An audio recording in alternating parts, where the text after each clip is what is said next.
Bienvenue à tous, c'est reparti pour un tour de piste. Tous les terrains, tous les sports, c'est le lundi dans Esprit Sport avec le Dauphiné libéré, avec celui qui a contraint les plus grands à se faire un prénom. Vincent Clerc, Julien Clerc ont dû ramer devant Éric Clerc. Bonsoir. Bonsoir Lucie. On lui doit les plus grandes découvertes sous l'eau, sur terre ou en l'air. Il s'envoie pour Esprit Sport, notre journaliste Mathias Arès. Bonsoir. Bonsoir Lucille. Il a survécu donc au tournage d'une discipline pas vraiment comme les autres, entre tours de piste endiablés, peinture effrayante et cris de guerre étranges.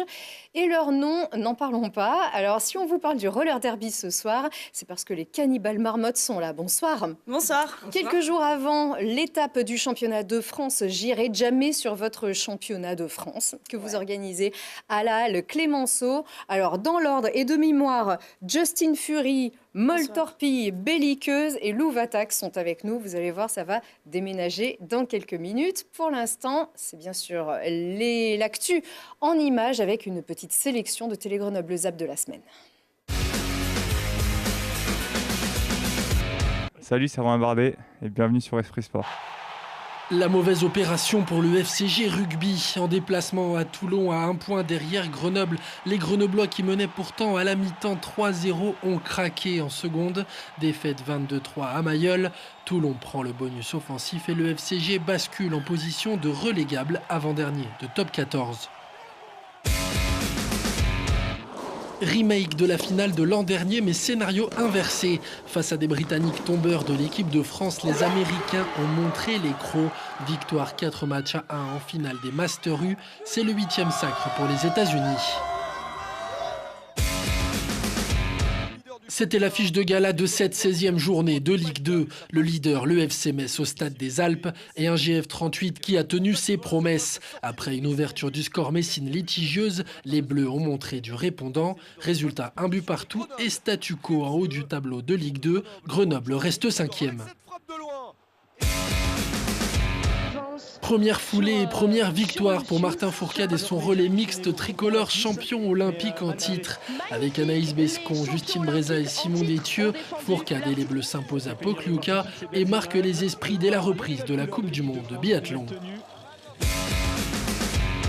Les Finlames ont toujours la cote au bord du Drac. 200 escrimeurs se sont affrontés au tournoi des Alpes organisé par le Cessin Escrime, étape du circuit élite senior au sabre. Et un cocorico pour la mélanaise Malina Vonksavadi qui s'impose chez les élites dames en individuel et une jolie 5e place du mélanais Rémi Sénégas en élite individuelle messieurs.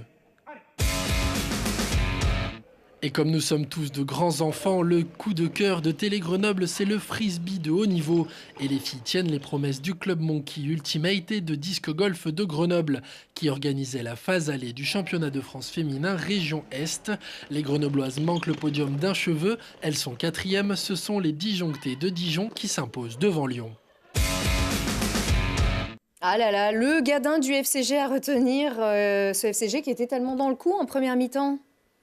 Oui, ils ont mené, les Grenoblois ont mené 3-0, et puis c'était fini, la lumière s'est éteinte, et une défaite 22-3 qui fait mal au final. Ouais. Oui, qui fait mal et qui fait redescendre le FCG à l'avant-dernière position. On verra, on en reparle bien sûr dans Esprit Rugby ce mercredi à 19h15 et 22h15 avec le deuxième ligne Hans Kinsey.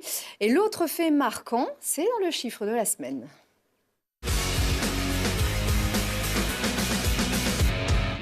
Et c'est le 5. Ça vous dit quelque chose? Non. Allez, non, Le vous ne 5. pas pour le coup. Non, là, j'ai pas envie. Du tout. On va pas. C'est le nombre de jours qui nous sépare du championnat de France, évidemment, de roller derby. Mais c'est du foot, Eric. Oui. On va parler du foot et du GF 38. Le GF 38 qui est invaincu depuis 5 matchs, toutes compétitions confondues. 4 matchs en championnat, 2 victoires, 2 nuls et une victoire aussi en Coupe de France. Donc le GF 38 est invaincu depuis plus d'un mois. La dernière défaite remonte le 26 octobre, 2-0 contre 3 au Stade des Alpes. voilà, une bonne passe pour le GF38. Alors, il y a eu quand même des matchs nuls. Moi, forcément, je vous pose la question à vous deux, qui êtes des mordus de foot. Est-ce que c'est la question de journaliste? Est-ce qu'on perd des points ou est-ce qu'on en gagne, vu la saison du GF38, avec ces matchs nuls? Je pense que face à Metz, on peut dire que les points étaient perdus. On restait sur une très bonne prestation face à Lens. C'était au Stade des Alpes. Toutes les conditions étaient réunies pour amener une victoire. On a vu des très très belles choses. Voilà, on a manqué un peu de réussite, mais je pense que le GF38 aurait peut-être mérité un peu plus. Bon, des regrets pour Mathias? Non, moi je pense que justement, il ne faut pas oublier d'où on vient. L'objectif qui reste le maintien. Donc c'est vraiment clairement des points qui vont compter. Il y a peu d'équipes qui ont réussi à tenir en échec à la fois Lens, à la fois le FC Metz. Donc voilà. Donc il ne faut pas oublier que le maintien reste l'objectif principal du GF38 et à ce titre, voilà, rester dans la première partie de tableau, ça reste une très belle performance. Le championnat est long, il y aura des périodes un peu plus difficiles, mais voilà, je pense que c'est, à mon sens, des points gagnés. Ouais, après, c'est vrai que sur le contenu du match, sur la fin notamment, on peut avoir quelques regrets sur notamment cette frappe de Jesse Bennett et aussi les occasions manquées d'Arsène Logo. Mais bon, voilà. Eric a l'expérience, Mathias a la fougue, décidément, effectivement. Il ne faut pas s'emballer. Moi, je me range du côté d'Eric. On est bien content déjà pour cette équipe de promus, quand même. Voilà. Mais peut-être que Mathias aura raison et qu'on retrouvera bientôt bien plus haut aussi ce GF38. En tout cas, le GF38, on le retrouvera sur l'antenne de Télé Grenoble à partir du 11 décembre. C'est ça, le mardi. Esprit Foot débarque sur Télé Grenoble, comme tous les soirs de la quotidienne sport à 19h15 et 22h15. Hein? Vous êtes contente? Ouais. Et ouais. On est ultra fous, ça se voit, je crois. Non, mais Tout on à va fait. pas mentir, on n'est pas... C'est pas trop votre truc encore. Non, ça roule pas du coup. Ouais. Ah ouais. Ah ouais. Ça roule pas, le ballon et roule, c'est déjà ça. Vitesse. C'est un peu frustrant. Bon, le hockey, c'est un peu plus votre truc? Ouais, déjà, ouais. Ah ouais, ça peut Ah oui. Et oui, vous roulez sur une ancienne patinoire. Et donc, la nouvelle patinoire, on y va tout de suite.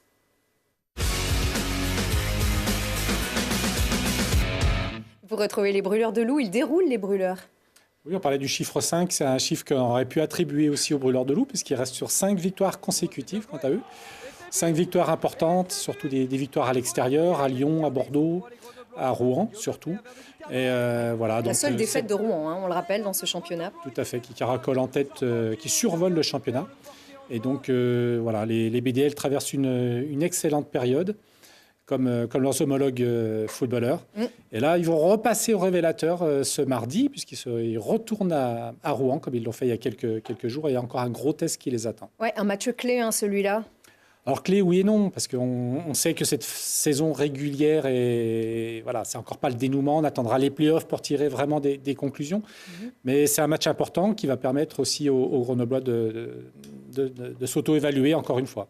Et de se placer aussi, les Grenoblois ont 14 points d'avance sur Amiens, le 3e du championnat. C'est ça, c'est un championnat qui est très scindé entre le groupe de tête représenté par Rouen et Grenoble et le reste du championnat qui est vraiment, voilà, c'est un championnat quasiment à 2 vitesses. En tout cas, il y avait un petit Grenoblois quand même dans cette équipe d'Angers qu'on a bien connu aussi. Et c'est Arnaud Faure qui est un petit Grenoblois. Il restera toujours petit, maintenant il est grand évidemment, mais ça a toujours fait plaisir aussi de le retrouver sur la glace de Pôle Sud qu'il a vu grandir, ce joueur d'Angers. Allez, ce sont la saison de ski, vous le savez, est officiellement ouverte. On prend un petit peu d'altitude pour la découverte de la semaine. Et ce sont de drôles de skieurs que tu as rencontrés, Mathias. Oui, alors en fait, moi, j'ai pas bien compris. On me dit, tu vas aller faire un sujet découverte à Vaujany avec AG2R la mondiale. Moi, j'étais prêt à prendre mon cycliste et mon petit vélo. Et en fait, grimper un col? Oui, voilà, j'étais prêt à grimper un col. Et en fait, finalement, je tombe sur des skieurs, sur les Romain Bardet et consorts qui étaient là pour faire un stage de cohésion. Donc, pour souder un peu cette équipe d'AG2R la mondiale avant le début de saison. Voilà. Alors, on va voir si ça a bien pris, justement, cette mayonnaise, cette cohésion sur les pistes de Vaujany avec AG2R. Ils ne sont pas pistards et pourtant, en stage dans la station d'Osvojany, en Noisant, l'équipe cycliste d'AG2R, la mondiale, a troqué la petite reine contre des skis et des bâtons ou des raquettes. Un changement de discipline qui n'est pas pour déplaire aux coureurs dans une période peu propice à la pratique du vélo. C'est un bon complément, je dirais, pour reprendre un peu la caisse, comme on dit. Parce que voilà, c'est un travail hyper complet. Le haut du corps aussi est mis à contribution, le gainage et les cuisses aussi. Et puis là, d'en faire dans ce cadre à plus de 2000 mètres d'altitude, c'est juste exceptionnel. Au-delà de l'aspect sportif, c'est la volonté de souder le groupe qui se cache derrière ce stage aux allures de classe de neige. Si certains n'en sont pas à leur coup d'essai, pour d'autres comme Nance Peters, originaire du Trièves, et le Voironnais Geoffrey Bouchard, aussi habile soit-il sur les skis, on s'acclimate. Moi, je suis nouveau et il y a beaucoup de monde. Voilà, je monte des amateurs chez les pros, il y a beaucoup de monde à connaître. Il y a tout un mode de fonctionnement à comprendre, donc voilà. Ouais, c'est ça le but de ce stage en fait, c'est vraiment de faire de la cohésion des activités qu'on n'a pas l'habitude de faire en saison. Et donc voilà, il y en a qui n'ont jamais fait de ski de leur vie, qui sont là sur les raquettes plutôt que sur les skis parce que c'est compliqué au début. Mais le but c'est vraiment de faire des activités tous ensemble et hors du vélo pour apprendre à mieux se connaître. Avec un deuxième stage en début d'hiver en Espagne, l'équipe cycliste bouclera peu à peu sa préparation.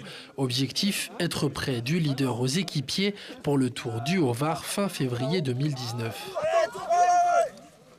Et pour en savoir encore un petit peu plus, regardez bien ce dossier dans le Dauphiné, libéré en dernière page du supplément sport, dédié à Romain Bardet et à ses coéquipiers sur leur état de forme du moment. Toi, tu les as trouvés comment, Mathias, en altitude, ces joueurs? Moi, je les ai trouvés plutôt à l'aise. Enfin, il y en avait qui étaient vraiment pas du tout à l'aise pour le coup avec les skis. Ils ont préféré les raquettes. Ceux qui ont osé le ski nordique, il y avait des gens à l'aise comme Nance Peters, Romain Bardet.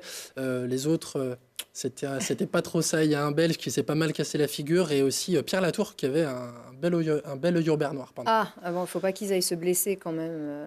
C'était Non. pas le moment, non. C'était pas. En tout cas, merci pour cette belle découverte, Mathias. On a une belle découverte encore ici sur ce plateau avec tout de suite nos invités.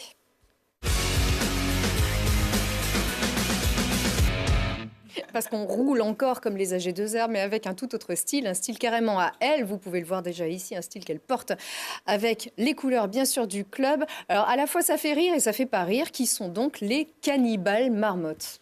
Alors c'est plutôt assez simple, hein. Finalement, le roller derby, on va essayer d'expliquer ça. Tu prends 2 équipes de 5 joueuses montées sur des patins à roulettes quad, comme on disait tout à l'heure. Ouais. Une piste de 22 par 30, grosso modo, des peintures de guerre, des cris de guerre et surtout de la hargne. Tous les coups sont permis ou presque. Et après, on les laisse jamais. Hein. On va regarder ce que ça donne. Hein. C'est quoi jamais? Le roller derby, c'est ça. I'm in control.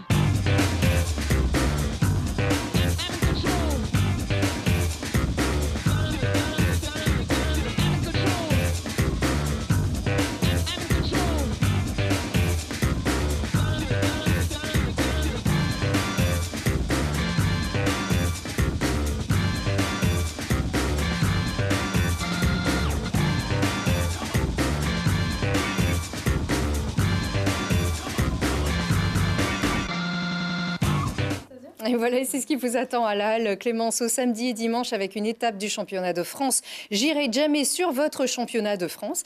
À l'occasion donc de découvrir votre équipe A et votre équipe B. C'est ce que... Alors je le fais sans le ton, hein, mais c'est en plusieurs lettres.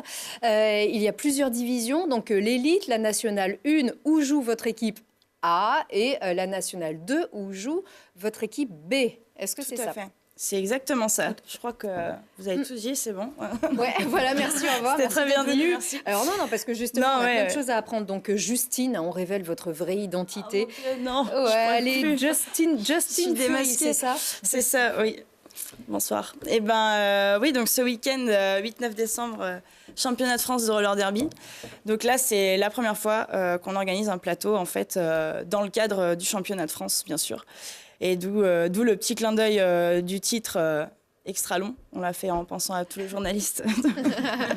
Non, mais ça doit rentrer tout petit dans nos synthés, c'est pour ça que vous voilà, c'est que historiquement, dans le club, dans la vie du club, en fait, on a toujours fait un tournoi qui s'appelle J'irai jamais sur vos tombes. Et donc là, on a mixé les deux pour pourra faire appel aussi à ces tournois qu'on organise depuis 5 ans. Voilà. C'était ces images que vous avez vues ici, Tout à des fait. images de Mathias d'ailleurs, qui a découvert votre sacré grain de folie quand même la saison dernière. C'est quand même un sport très sérieux que vous faites, c'est-à-dire on s'amuse bien mais c'est sérieux. Ouais, tout à fait. En fait, le grand défi, c'est d'allier le fun au sport, donc à l'esprit sportif, et c'est ce qu'on fait depuis maintenant presque 10 ans, parce qu'on a bientôt 10 ans. Ah, bientôt 10 ans les Camémal Barbotte.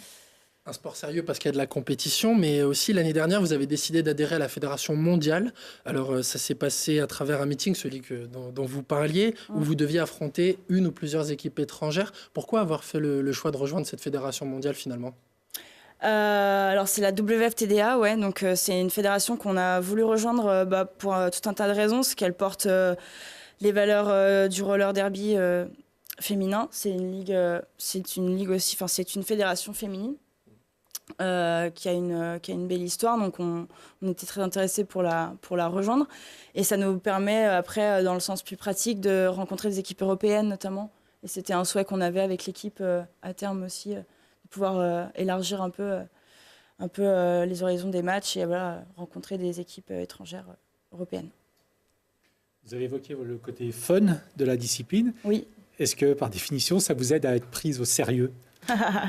Ah, c'est une bonne question. Je sais pas. En tout cas, on a à cœur de représenter ça, parce que ça nous différencie en fait un petit peu. Et en fait, ce qu'on aime bien, c'est prouver qu'en fait on peut faire quelque chose de sérieux, avec des bons objectifs sportifs, se mettre des bons challenges, et sans oublier en fait d'inclure tout le monde, de s'amuser et voilà, de porter quelque chose de positif, d'oublier un peu cet esprit compétitif, même si on l'a, d'accord, on l'a forcément, mais c'est pas forcément ce qu'on veut mettre en avant, en fait, dans les valeurs sportives. Du coup, vous revendiquez vous-même ce côté sport à part entière ? Bah oui, bien sûr, parce qu'on le pratique, on met en œuvre tout un tas de choses. Enfin voilà, on a dû se construire, on a dû mettre en place plein de choses pour pouvoir réaliser notre sport avec sérieux, comme vous dites. Mais voilà, on veut aussi mettre l'accent sur le fait que le sport, c'est pour tout le monde, c'est praticable à tout niveau, pour toutes les personnes, et c'est ce qu'on veut mettre en avant. Attendez, vous mettez quand même des sacrés, enfin ça castagne quand même un peu. Ah oui. Parce que là, ouais, enfin vous avez quand même, là je vous vois, vous avez des jolis bras, hein. Il n'y a pas de bleu, mais quand même. Pas encore, c'est le début de la saison. Ouais, c'est ça. C'est pour ça en fait, parce que donc c'est pas, moi ça me rappelle un petit peu le keirin, là ce sport de pistard qui vient du Japon, où on peut un peu jouer. Est-ce que c'est un peu, tous les coups sont pas permis, mais Non, quand même. tous les coups sont pas permis. Pour les personnes qui ont vu Bliss, c'est pas du tout la même chose. On n'a pas le droit de donner des coups de poing, on n'a pas le droit de faire des croche-pattes. Donc en fait, on a vraiment des zones avec lesquelles on peut impacter et des zones sur lesquelles on peut impacter. C'est-à-dire qu'on ne peut pas utiliser la tête, que ce soit pour impacter ou on ne peut pas impacter l'autre dans la tête. On peut pas faire de croche-pattes, on peut pas utiliser nos mains pour s'agripper et se tirer. En fait, il y a vraiment, déjà du fait qu'on soit sur patin, que ce soit roulant, donc c'est déjà assez dangereux. En fait, on fait vraiment attention à s'impacter sur des endroits qui sont moins dangereux. Et ouais, du coup, il y a vraiment, c'est vraiment important de garder un côté safe dans le roller derby. Et alors, comment on s'y prépare finalement, l'entraînement? J'imagine qu'on ne fait pas que de la répétition de match. Qu'est-ce que vous travaillez à l'entraînement finalement? Eh ben, ça va être plein de choses différentes. En gros, l'entraînement, déjà on fait beaucoup de cardio. On essaie de faire du cardio, du fractionné pour améliorer justement pardon, je perds mes mots. Pour améliorer votre condition physique. Voilà, notre condition physique, ouais, et puis la résistance aux impacts, etc. Donc ça passe par du renforcement musculaire, etc. Ensuite, spécifié au sport, on fait beaucoup d'agilité aussi. Donc pour justement vraiment développer une aisance sur patin, pour pouvoir être apte à toutes les situations, savoir réagir avec réactivité et en sécurité aussi. Enfin voilà. Après, on travaille de l'impact aussi, donc savoir donner un coup, savoir le recevoir, ça s'apprend aussi, c'est pas inné, bien sûr. On apprend à donner un coup dans les règles. Ouais, exactement, tout à fait. Parce qu'on rappelle qu'il y a de la prison dans notre sport, on fait de la prison quand on fait une faute. Et, pendant le match, hein, c'est voilà, pas après. Ouais. Et du coup, cette faute, elle peut impacter notre équipe, parce que pendant qu'il y a une joueuse en prison, on est moins sur la piste, donc on est en sous-nombre. Donc ces fautes nous sont préjudiciables, donc on essaie d'en faire le moins possible. Voilà. C'est un sport qui est peu médiatisé. Combien vous êtes au sein du club et comment vous faites pour recruter? Comment vous faites pour vous faire connaître? On est une centaine, je crois, au sein du club. Ouais, depuis cette année. Ouais. Depuis cette année, c'est beaucoup. Et je sais pas comment on fait. En fait, justement, ces événements, ça permet à des personnes de découvrir le roller derby, de venir voir, de discuter avec des joueuses, des personnes pour un peu voir comment ça se passe. Et je pense que c'est un bon biais par lequel on a des personnes qui arrivent. Après, parfois, il y a des personnes qui connaissent ça de leur ville d'origine et puis en fait qui déménagent, etc. et qui viennent... Donc, au-delà de l'enjeu sportif, ce week-end, il y a vraiment un enjeu justement de vous faire connaître, de médiatiser un petit peu votre discipline. Oui, bien sûr. Ouais. On le sait, rapidement, la commission inclusion et diversité de votre fédération a inscrit dans le règlement l'année dernière que les participants pouvaient déterminer leur genre avec qui ils voulaient participer finalement. Est-ce que c'est avec ce genre de mesures aussi qu'on peut faire avancer la lutte LGBT au sein du sport en général? Bien sûr, ouais. Je ne sais pas si une de vous veut répondre, mais oui, moi j'en suis convaincue, bien sûr. Il faut faire avancer les mentalités et faire avancer les choses en fait, parce que historiquement, le roller derby, ça a un petit peu une place spéciale. On nous étiquette avec plein de choses, mais le principal, en fait, c'est que ça a mis les femmes en avant, mais en fait, c'est pas que ça. C'est vraiment transmettre ce message que quel que soit le genre dans lequel tu te définis, en fait, tu as une place et le sport devrait l'accorder, parce que en fait, c'est une pratique sportive, ça doit pouvoir faire par toutes les personnes, en fait. Ça ne doit pas être défini juste par des critères de sexe, de genre. Voilà. Tout ça, on va en reparler dans le bonus. Vous savez, vous avez Esprit Sport et les bonus, vous les retrouvez sur notre replay sur télégrenoble.net et également le vendredi dans Esprit Sport, le bonus. C'est d'ailleurs là qu'on va pouvoir retrouver aussi la sélection des événements à venir de Mathias, puisqu'on est déjà arrivé au terme de notre émission. Donc n'oubliez pas, samedi prochain, 7 et dimanche 8. Oui. Non, c'est ça, samedi 8 et le 9. Voilà, samedi 8, dimanche 9 à la Clémenceau. J'irai jamais sur votre championnat de France. Merci beaucoup à vous, les Cannibales Marmottes, d'être venus. Merci Eric Claire, Mathias Araez et merci à vous. À la semaine prochaine.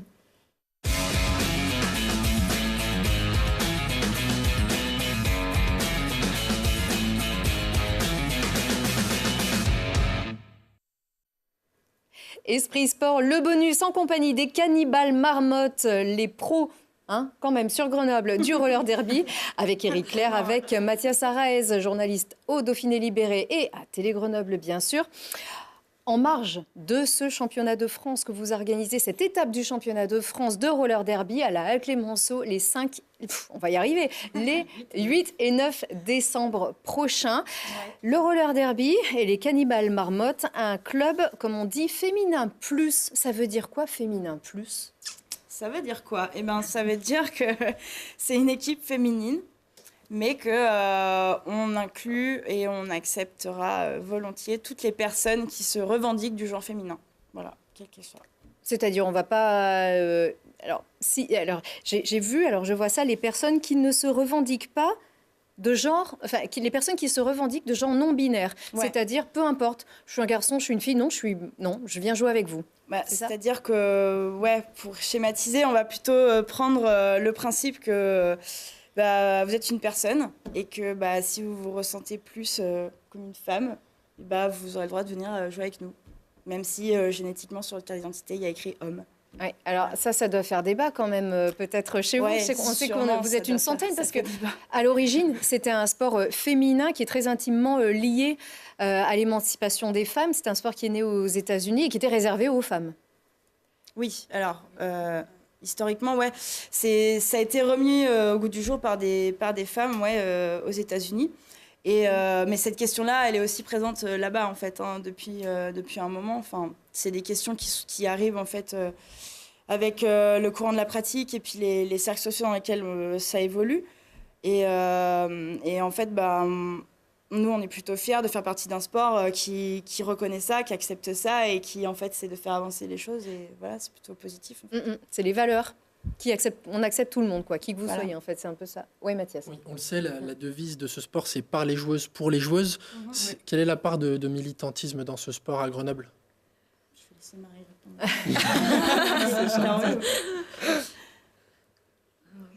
Tu peux dire ton avis personnel, tu n'es pas obligé de parler.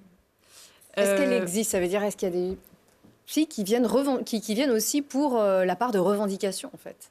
Oui, je pense vraiment. Je pense que le fait que ce soit par les joueuses, pour les joueuses, c'est aussi une occasion de prendre en main, entre guillemets, une activité et puis de la mener du début à la fin. Là, typiquement, sur le championnat qu'on organise, en fait, c'est nous, c'est l'équipe qui gérons de A à Z de cette organisation.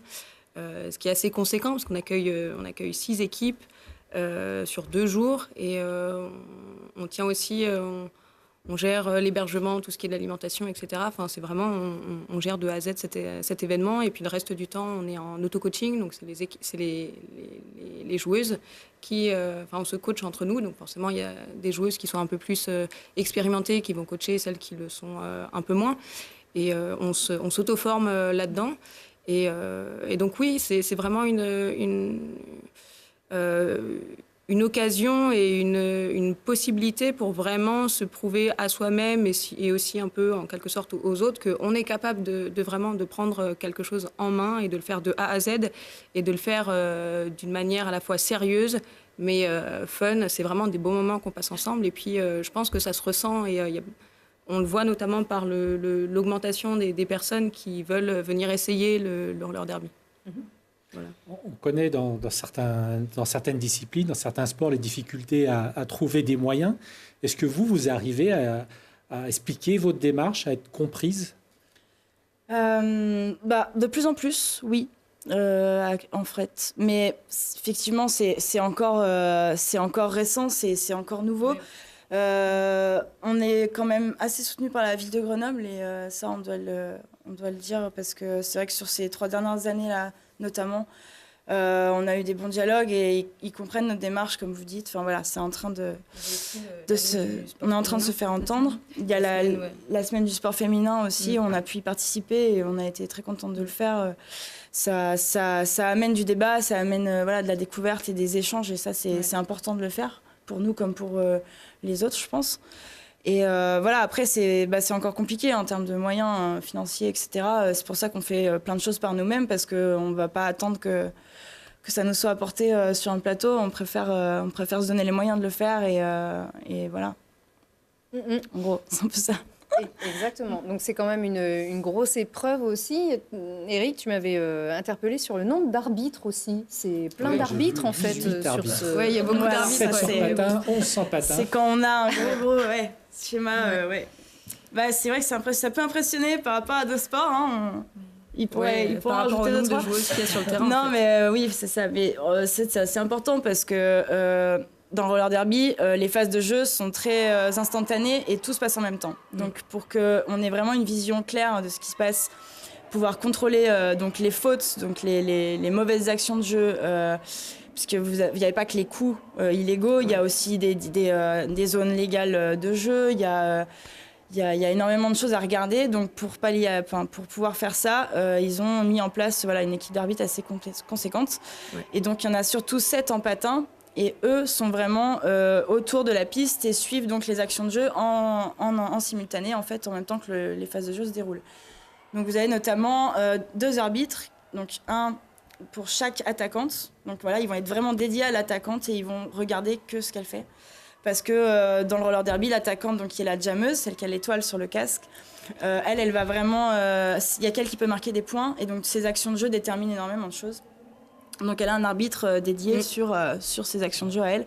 Et ensuite, les 5 autres sont un peu sur ce qu'on appelle le pack, donc le groupe de défenseuses des 2 équipes. Le pivot a un rôle particulier aussi, il peut devenir jammer en fait. Le pivot peut devenir jammeuse à n'importe quel moment, quand la jammeuse lui donne son couvre-casque. Donc il y a une façon de le donner.